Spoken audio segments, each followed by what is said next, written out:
Тем временем сувениры из Коми пользуются особой популярностью на традиционной рождественской ярмарке в Москве. Об этом нашему каналу рассказала куратор выставки продажи. При этом, как отметила Анастасия Куракова, товары с национальной коми-символикой одинаково понравились как самим жителям столицы, так и гостям Златоглавой. В преддверии Нового года варежки, шарфы, шапки и просто вязаные изделия с традиционным орнаментом расходятся на ура. Любовь Лапина убедилась в этом лично.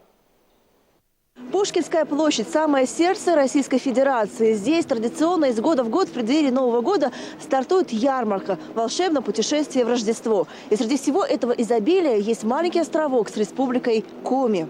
Сказочный лес, посреди которого избушка зимы, сверкающие зайцы ростом с человека и заснеженные деревья. Белая сказка посреди мегаполиса.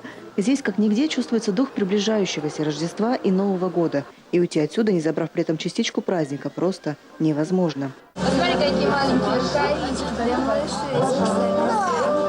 Еще минуту назад эта семья и не думала покупать сувениры из Коми. Но завидев вязаных сов и хариуса, руки сами потянулись к кошельку. Товарами народного промысла москвичи и гости столицы, конечно, избалованы. Впрочем, работы северных мастеров здесь пока в новинку. А потому и расходятся, как горячие пирожки. Мне понравились ручные работы. А что именно здесь вы растете сейчас? Игрушки на елку.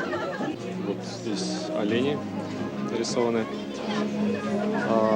Также такие вот шапочки с медведем. Ну и как эти шапочки-то пользуются спросом у московской публики? Да, берут. Особенно сейчас накануне праздника и себе, и как подарки.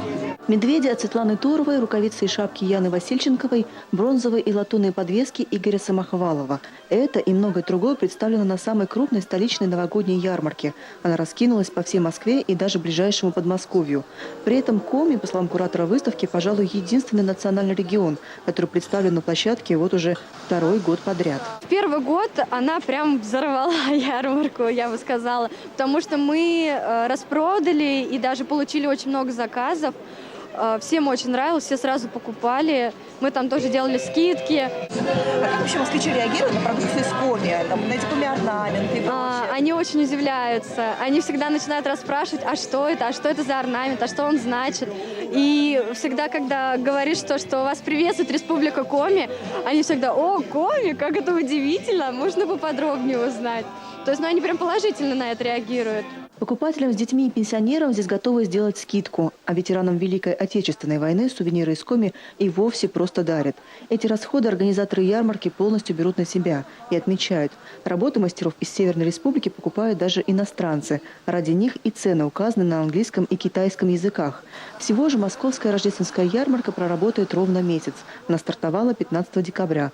Свернуты павильоны будут 16 января.